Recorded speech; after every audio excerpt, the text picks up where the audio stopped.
नमस्कार, आप देख रहे हैं न्यूज वन इंडिया। आपके साथ मैं हूं सुरभि तिवारी। टॉप एजेंडा की शुरुआत करें इस वक्त की खबर के साथ। गायत्री प्रजापति के ठिकानों पर छापेमारी के मामले में ईडी ने छापे में 11 लाख के पुराने नोट जब्त कर लिए हैं। प्रजापति के घर पर 5 लाख के स्टंप भी बरामद किए गए हैं। ईडी को 100 से ज्यादा बेनामी संपत्ति के दस्तावेज मिले हैं। इस वक्त की बड़ी खबर हम आपको बता रहे हैं। प्रजापति के घर से 5 लाख रुपए नकदी बरामद की गई है। साथ ही साथ ईडी को 100 से अधिक बेनामी संपत्ति के कागजात और जो दस्तावेज बताए जा रहे थे वो ईडी ने बरामद किए हैं। बीते कल ईडी का छापा पड़ा था गायत्री देवी के आवास पर और 7 घंटे तक करीब ईडी ने छापा मारा था प्रजापति के घर पर। तो 5 लाख नकदी बरामद किए हैं और साथ ही ईडी को 100 से ज्यादा बेनामी संपत्ति के दस्तावेज भी प्राप्त हुए हैं। तो गायत्री प्रजापति के घर पर ईडी ने छापा मारा। ईडी ने छापेमारी में 11 लाख के पुराने नोट भी जब्त किए हैं। वहीं प्रजापति के घर से 5 लाख स्टंप भी बरामद किए गए हैं। स्टंप के साथ बेनामी संपत्ति के दस्तावेज और साथ ही साथ ऐसे कई दस्तावेज बरामद किए हैं।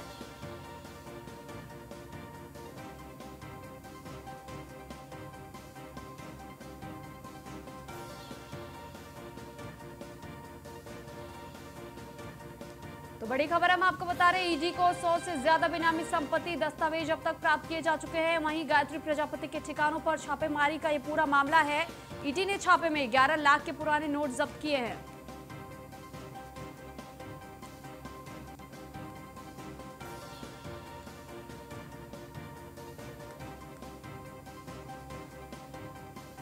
तो वहीं पूर्व मंत्री गायत्री प्रजापति के ठिकानों पर ईडी के छापेमारी का मामला सामने आया। 7 घंटे में जो छानबीन की गई थी ईडी की तरफ से, ईडी के हाथ कई अहम जानकारियां लगी है। तो गायत्री के बेटों के साथ मिलकर नोएडा अथॉरिटी के अधिकारियों ने ये पूरा खेल खेला था। आम्रपाली बिल्डर को जमीन दिलाने के लिए सभी नियम ताक पर रख दिए गए थे। 400 करोड़ रुपए बकाया होने के बाद भी बिल्डर को जमीन आवंटित किया गया था। कल ईडी ने अमेठी और लखनऊ में गायत्री के ठिकानों पर छापा मारा था। तो 400 करोड़ रुपए बकाया होने के बाद भी बिल्डर को जमीन आवंटित करने का मामला ये सामने आया था कि आवंटित किया गया था जमीन। कल ईडी ने अमेठी और लखनऊ में गायत्री के ठिकानों पर छापेमारी की गई थी। 7 घंटे तक ये छापेमारी चली थी और इस गायत्री के महापाप का खुलासा ईडी ने कर दिया है। तो नोएडा अथॉरिटी के अधिकारियों ने ये पूरा खेल रचा था, जिसको लेकर के ये खुलासा किया है ईडी ने। तो ईडी के हाथ कई अहम ऐसी जानकारियां लगी है, कई दस्तावेज बरामद किए ईडी ने। 7 घंटे की छानबीन में ईडी के हाथ में कई अहम जानकारियां लगी है। गायत्री के बेटों के साथ मिलकर नोएडा अथॉरिटी के अधिकारियों ने पूरा खेल रचा था। आम्रपाली बिल्डर को जमीन दिलाने के लिए सभी नियम ताक पर रख दिए गए थे। 400 करोड़ रुपए बकाया होने के बाद भी बिल्डर को जमीन आवंटित किया गया था। कल ईडी ने अमेठी और लखनऊ में गायत्री के ठिकानों पर छापा मारा था।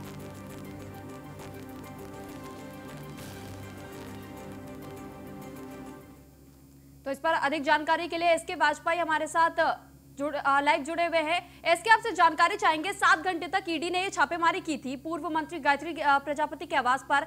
तो ईडी को कौन कौन से वो अहम दस्तावेज बरामद हुए हैं, वो आपसे जानना चाहेंगे। बिल्कुल, निश्चित तौर पर हम देखें, इसी साल सितंबर 2020 में गायत्री प्रजापति के बेटे के खिलाफ एफआईआर हुई थी, क्योंकि जिस महिला ने गायत्री पर आरोप लगाया था कि उनके साथ रेप हुआ है, उस महिला को धमकाने और उसको अपने पक्ष में करने के लिए उसके नाम पर बेनामी संपत्ति कराने के मामले में उन्हीं के मैनेजर ब्रजभवन चौबे ने यह केस कराया था। जिसके बाद जब उससे पूछताछ हुई तो नाम आया 15 बोगस कंपनियों का, जो कि गायत्री प्रजापति और उनके बेटों के नाम पर थी। उनको कहीं न कहीं पूरा पैसा खपाने के लिए बनाया गया था, जिसमें गायत्री के साथ अन्य लोगों का पैसा भी लगा हुआ था। पूरे मामले का संज्ञान आने के बाद ईडी एक्टिव हुई और ईडी ने पूरे मामले में जांच शुरू की। कल जब सुबह ही से ये जांच ईडी ने शुरू कर दी और छापेमारी में गायत्री प्रसाद प्रजापति का अमेठी के आवास विकास स्थित आवास, साथ ही साथ उनके ड्राइवर का आवास और अन्य जो ठिकाने अमेठी के थे वहां पर ये छापेमारी हुई। उसके अलावा राजधानी लखनऊ में गायत्री प्रसाद प्रजापति के बेटे अनिल प्रजापति के दफ्तर पर यह छापेमारी हुई और साथ ही साथ जो उनके मिलने वाले थे, जिनके आसपास ऑफिस थे, उस पर भी ये छापेमारी हुई। करीब 7 घंटे तक ईडी ने कार्रवाई शुरू की। हालांकि हम देखें तो सुबह से ही ये कार्रवाई ईडी ने शुरू कर दी थी, जिसके बाद कहीं न कहीं पूरे ऑफिस को सील किया गया और सिर्फ ईडी के अफसर ही अंदर गए और अंदर से करीब 100 से ज्यादा ऐसी दस्तावेज बरामद हुए हैं, जिसमें कहीं न कहीं बड़े पैमाने पर संपत्तियों का खुलासा होगा। ठीक है, इसके आप हमारे साथ बने रहिएगा। यहाँ इस वक्त हमारे साथ कानपुर से रमन गुप्ता जुड़ चुके हैं। रमन, आपसे जानकारी चाहेंगे, जिस तरीके से अभी कहा जा रहा था कि गायत्री के जो सीए बताए जा रहे थे उनके घर पे भी ईडी ने छापा मारा था, तो क्या वहां से भी कुछ अहम दस्तावेज बरामद किए गए हैं? जी बिल्कुल, आपको बता दें कि उनके जो पीए हैं, उनके सीए जो हैं खंडेलवाल, उमेश खंडेलवाल, उनका जो अपार्टमेंट है नागेश्वर अपार्टमेंट स्वरूप नगर में, वहाँ ईडी ने छापेमारी की और कई अहम दस्तावेज अपने हाथों में ले लिया है और उसकी गहनता से जांच कर रहे हैं। लगातार जिस तरह ईडी के छापेमारी चल रही है, गायत्री प्रजापति के जो सीए हैं उनसे पूछताछ भी कल कई घंटों तक की गई और उनके घर से कई अहम दस्तावेज मिले हैं, जिसमें कि साफ तौर पर जाहिर होता है कि जो गायत्री प्रजापति का ब्लैक मनी था वो कैसे उमेश खंडेलवाल वाइट करते थे। जी, लेकिन रमन, जिस तरीके से अभी आपने बताया कि वो ब्लैक मनी को व्हाइट मनी करने का काम कर रहे थे इतने लंबे समय से, अगर इस खेल को अंजाम दिया जा रहा था तो क्या इसकी भनक किसी भी प्रशासन को, किसी अधिकारी को नहीं लगी थी? बिल्कुल, आपको बता दें कि योगी आदित्यनाथ की सरकार बनने के बाद लगातार जो भ्रष्ट नेता हैं, जो भ्रष्ट अधिकारी हैं, उन पर लगाम लगाई जा रही है और आय से अधिक संपत्ति मामले में जिस तरह से लगातार लोगों पर कार्रवाई की जा रही है। गायत्री प्रजापति समाजवादी पार्टी में गद्दावर नेता रहे, खनन मंत्री रहे और मुलायम सिंह जी के बहुत खास रहे, लेकिन जिस तरह से आय से अधिक संपत्ति के मामले में उनके खिलाफ मुकदमा दर्ज किया गया और उनकी ईडी अब जांच करने में लगी है कैसे वो खनन विभाग में रह के कितना पैसा कमाया और ब्लैक मनी को किस तरह से उमेश खंडेलवाल उस पैसे को वाइट करते थे और कहां इनका ब्लैक मनी लगा हुआ है, किस किस जगह इनकी प्रॉपर्टीज है, अब वो भी अहम दस्तावेज ईडी खंगालने में लग गई है। जी, वैसे कहा जा सकता है रमन कि इसमें और भी तमाम बड़े अधिकारी भी मिले हो सकते, क्योंकि बिना किसी अधिकारी के मिलीभगत के तो ये काम हुआ नहीं होगा। जी बिल्कुल, निश्चित तौर पर जो मंत्री थे गायत्री प्रजापति, तो लगता है हमारा संपर्क रमन से टूट गया है, उनसे हम दोबारा संपर्क साधने की कोशिश करेंगे। लेकिन एसके इस वक्त हमारे साथ बने हुए हैं। एसके, आपसे जानकारी चाहेंगे कि जिस तरीके से 7 घंटे की छानबीन ईडी ने की थी और अहम दस्तावेज भी हाथ लगे हैं, जिस तरीके से कहा जा रहा है कि ये जो गैर संपत्ति के कागजात बरामद किए गए हैं, साथ ही साथ कुछ स्टैंप भी बरामद किए गए, तो आखिर इतने लंबे समय से जब ये घोटाला चल रहा था, इसमें अथॉरिटी का भी हाथ बताया जा रहा है, नोएडा अथॉरिटी का, तो क्या किसी प्रशासनिक लेवल पर किसी अधिकारी को इस बात की जानकारी नहीं थी? इसके क्या आपको हमारी आवाज मिल पा रही है? लगता है हमारा संपर्क यहाँ इसके से नहीं हो पा रहा है, उनसे जल्द संपर्क साधने की कोशिश करेंगे। लेकिन ये पूरी जानकारी हम एक बार फिर आपको दे दें कि आम्रपाली बिल्डर को जमीन दिलाने के लिए सभी नियम ताक पर रख दिए गए थे। दरअसल 400 करोड़ रुपए बकाया होने के बाद भी बिल्डर को जमीन आवंटित किया गया था। तो ये कहीं ना कहीं लापरवाही यहाँ पर प्रशासनिक तौर पर भी देखी जा सकती है। ईडी की छापेमारी में गायत्री के आवास पर जो छापा पड़ा था, ईडी का 7 घंटे तक ये छापा पड़ा था और इस 7 घंटे की छापेमारी में ईडी ने तमाम वो दस्तावेज बरामद किए हैं जिन पर लगातार लंबे समय से एक कयास लगाए जा रहे थे। जो मनी लॉन्ड्रिंग का मामला बताया जा रहा था, जो स्टैंप का मामला बताया जा रहा था, वो सारी चीजें अब ईडी को पता चल चुकी है, बरामद कर चुकी है ईडी वो तमाम दस्तावेज और इस बात का खुलासा कर दिया कि किस तरीके से तमाम अधिकारियों के साथ मिलकर के इस जो बड़ी लापरवाही कही जा सकती है या फिर ये एक तरीके से कहा जा सकता है जिस तरीके से जमीन आवंटित किया गया था, 400 करोड़ रुपए जो कि बकाया रकम थी, उसके बावजूद ये बिल्डर को जमीन दी गई थी।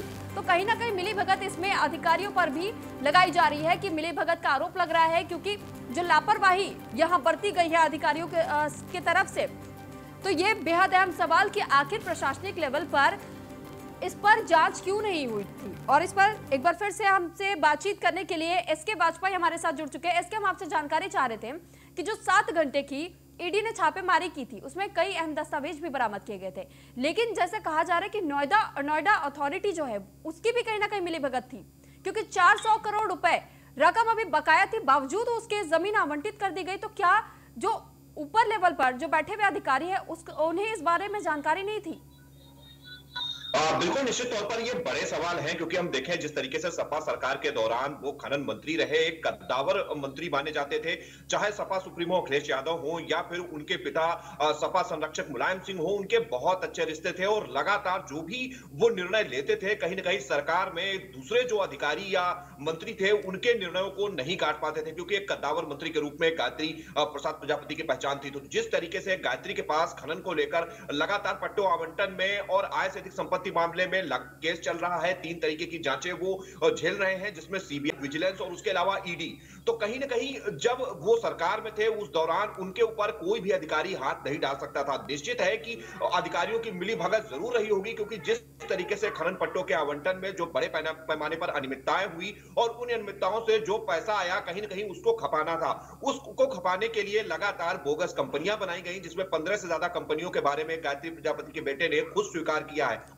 उसके अलावा जहां तक नोएडा अथॉरिटी की बात है, तो कहीं ना कहीं जो गायत्री प्रसाद प्रजापति के पास पैसा था, उस पैसे को कहां खपाया जाए उसको लेकर लगातार काम हो रहा था। तो चाहे गायत्री प्रसाद प्रजापति के करीबी रहे हो, जिसमें करीब आधा दर्जन लोग हैं जिनके खिलाफ में भी जांच चल रही है, उसके अलावा जो उस तत्कालीन अफसर से, चाहे उस समय के खनन निदेशक रहे हों या बाकी के जो अफसर है, निश्चित तौर पर उनकी भूमिका संदेह के घेरे में है। चूंकि पूरे मामले की सीबीआई जांच कर रही है, तो निश्चित है कि हर बिंदु की जांच जरूर हो रही है, लेकिन निश्चित है कि बिना अधिकारियों की मिलीभगत के इतने बड़े पैमाने पर पैसों को नहीं खपाया जा सकता।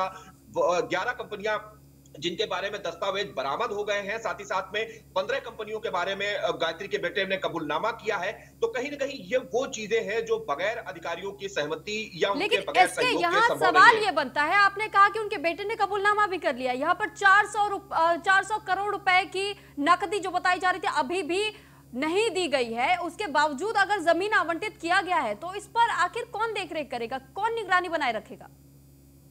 बिल्कुल निश्चित है, क्योंकि नगर विकास विभाग से जुड़ा हुआ मामला है। उसके अलावा अगर हम देखें तो नोएडा अथॉरिटी के अफसरों ने निश्चित तौर पर कहीं ना कहीं गायत्री के प्रभाव में आकर उसका सहयोग जरूर किया होगा, तभी इतने बड़े पैमाने पर चीजों को किया गया है। जहां तक सवाल है गायत्री का, तो गायत्री एक कद्दावर नेता माने जाते थे। गायत्री के पास बहुत सारा पैसा था, जिसको लेकर लगातार शिकायतें हुई, जिसकी शिकायत लोकायुक्त तक पहुंची थी। उसके बाद मामला सीबीआई के पास गया। तो कहीं ना कहीं पूरे मामले की जांच चल रही है और यह निश्चित है कि बिना अधिकारियों के सहयोग के इतने बड़े पैमाने पर पैसों को नहीं खपाया जा सकता। नोएडा अथॉरिटी के अफसरों ने निश्चित है कि कहीं ना कहीं इस लीज को रद्द क्यों नहीं किया गया? क्या इस बारे में अब तक कोई जानकारी अधिकारियों की तरफ से आई है, कोई स्टेटमेंट अधिकारियों की तरफ से जारी किया गया, या फिर नोएडा अथॉरिटी पर जो आरोप लगाए जा रहे हैं क्या उनके तरफ से अभी तक कोई इस पर सफाई दी गई है?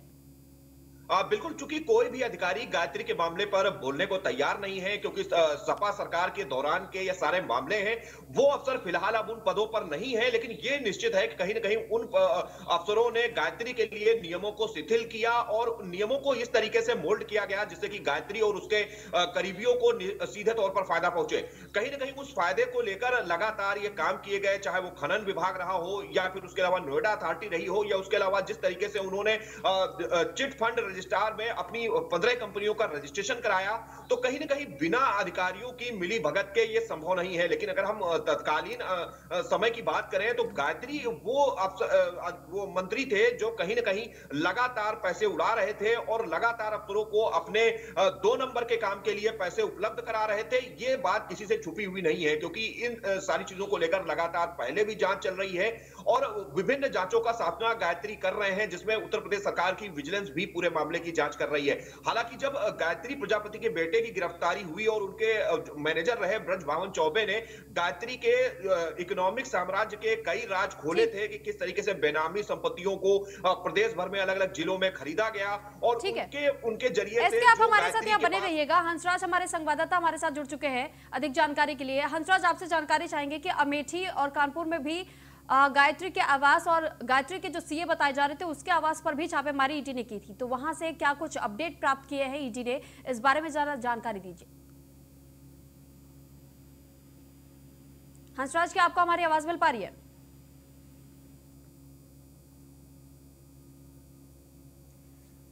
हंसराज से फिलहाल हमारा संपर्क नहीं हो पा रहे, लेकिन हमारी जो टीम है वो उनसे संपर्क साधने का प्रयास कर रही है। इस बीच एसके हमारे साथ लगातार बने हुए। एसके, एक बार फिर आपके पास लौटेंगे, आपसे जानकारी चाहेंगे कि जब सुप्रीम कोर्ट ने आदेश दे दिए जांच के लिए, 4 मूल बिंदुओं पर ईडी जांच कर रही थी, 7 घंटे लंबी ये छानबीन की गई, ईडी की तरफ से तमाम दस्तावेज बरामद किए गए और जिस तरीके से कहा जा रहा था कि जब 400 करोड़ अभी बकाया था, बावजूद उसके वो लीज रद्द नहीं की गई, जमीन आवंटित कर दी गई, इसमें नोएडा अथॉरिटी का भी हाथ बताया जा रहा है। तो तमाम जो ऊंचे लेवल पर जो अधिकारी बैठे हुए हैं, उनकी कितनी जिम्मेदारी बनती है यहाँ पर? और समाजवादी पार्टी से भी ये कहा जा रहा है, वो भी सफाई देने की कहीं ना कहीं कोशिश कर रहे हैं। ऐसे तो वो लगातार सरकार को घेरने का काम करते रहते हैं, जब उनके तरफ से कोई ऐसी घटना घट जाती है तो अपने कार्यकर्ताओं पर क्यों नहीं बात करते?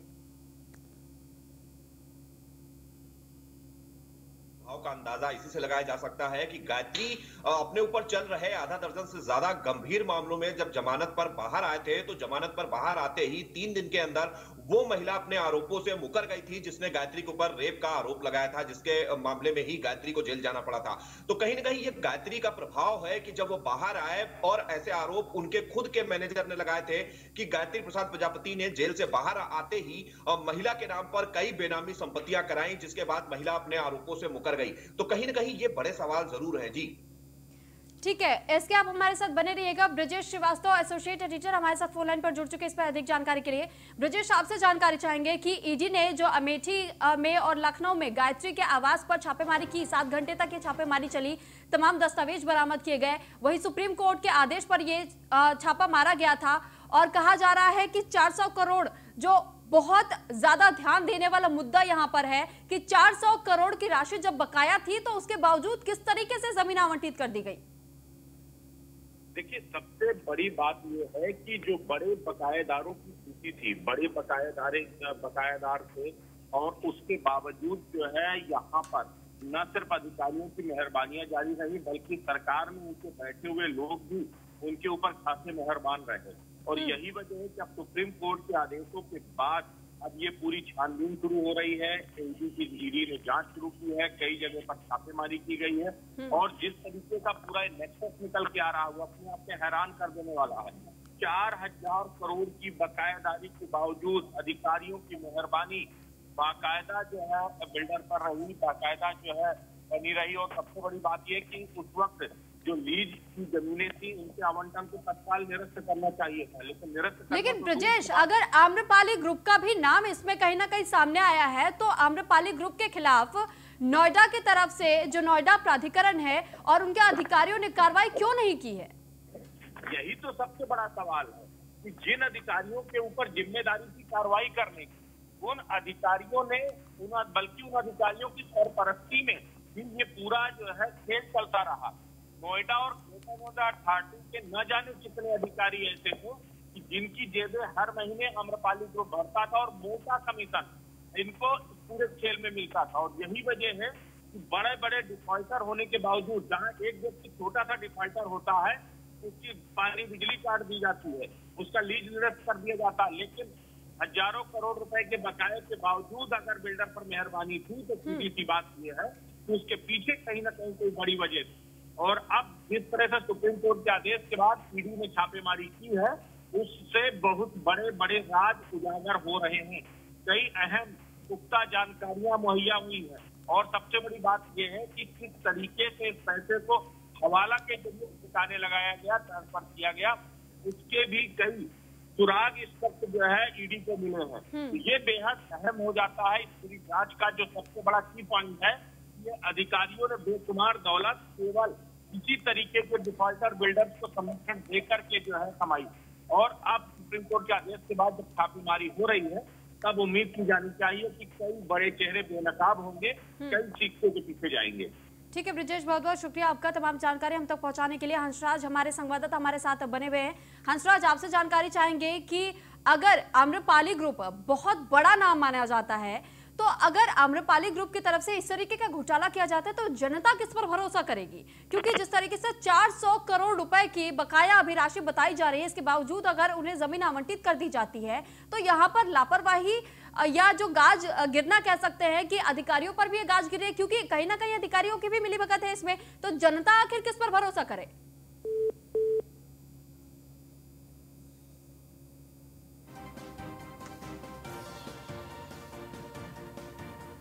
बीते कल 7 घंटे की छानबीन की थी ईडी ने और ईडी को गायत्री के आवास से कई ऐसे दस्तावेज बरामद हुए हैं जिसमें आम्रपाली बिल्डर का भी कहीं ना कहीं नाम सामने आया। ये घोटाला कहीं इसका खुलासा हुआ है। 400 करोड़ रुपए बकाया होने के बावजूद भी बिल्डर को जमीन आवंटित की गई थी और सुप्रीम कोर्ट के आदेश पर ही ईडी छापेमारी के लिए गई हुई थी। कानपुर, अमेठी, लखनऊ समेत ये 3 ऐसे जगह है जहां पर गायत्री के आवास पर ईडी ने छापेमारी की थी। साथ ही साथ गायत्री के आवास के साथ जो उनके सीए बताए जा रहे थे उसके घर पर भी छापेमारी ईडी ने की थी और तमाम ऐसे दस्तावेज बरामद किए गए हैं। साथ ही साथ स्टैंप पेपर्स बरामद किए गए हैं और जिस तरीके से जमीन आवंटन को लेकर के जो खुलासा है इस पर यह बेहद अहम सवाल बना हुआ है कि अगर 400 करोड़ रुपए बकाया थी तो इस तरीके से लीज रद्द क्यों नहीं की गई और जमीन आवंटित कैसे कर दी गई।